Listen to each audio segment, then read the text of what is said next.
அப்புறம் திமுகவை காங்கிரஸ் கூடவே நேரடியாக வந்து அனுசரித்து கூட போக ஆரம்பிச்சிட்டாரு. இப்போ காலப்போக்கில் ராகுல் காந்தி தூக்கி பிடிச்சிட்டு பேசுகிறதுக்கு வந்துட்டார்.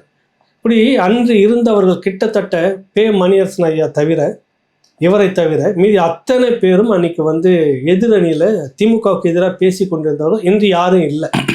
இவர் என்னன்றாரு, இந்த விஷயத்த சொல்கிறார், இந்த நாற்காலி உங்களுக்கு எதுக்காக கொடுக்கப்பட்டது? எங்களை காப்பாற்றுறதுக்காக, இந்த இனத்தை காப்பாற்ற, இந்த மக்களை காப்பாற்ற, இந்த மக்களுடைய குரலை நீங்கள் எடுத்துக்கொள்வதற்காக, என் கோரிக்கையை வாங்கி கொண்டு எனக்கானதை நீ செய்வதற்காக இந்த நாற்காலி உங்களுக்கு. கரெக்டாக இதில் இருந்து நீ வேடிக்கை பார்த்தியோ உன்னை நான் ஒழிச்சியே தீர்வன்னு சொல்லிட்டு சபதம் எடுத்து அதை நான் முடிச்சிருக்கேன், எனக்கு நிறைவானது அப்படின்றாரு.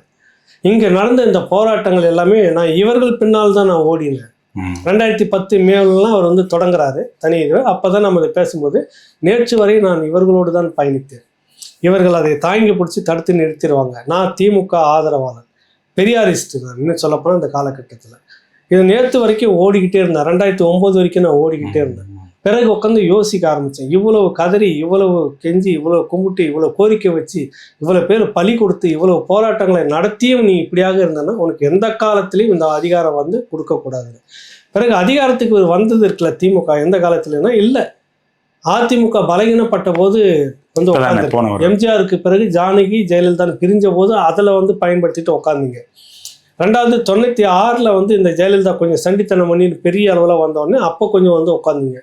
பிறகு மீண்டும் ஒரு 10 ஆண்டுகள் இதே அதிமுக, மக்கள் உங்களை ஏற்க தயாராக இல்லை. இப்போ தான் நீங்கள் திரும்ப வந்துருக்கீங்க. 2011 போயிட்டு எப்போ வரீங்க? நீங்கள் 2021 தான் வரீங்க. இப்போ தான் நீங்கள் அதிகாரத்துக்கு வரீங்க. 10 ஆண்டு காலம் உங்களுக்கு வந்து மக்கள் பாடத்தை கற்றுக் கொடுத்தாங்க. இந்த 21 எப்படி வந்துச்சு இன்னைக்கு அரசியல்? நம்ம பேசுவோம்.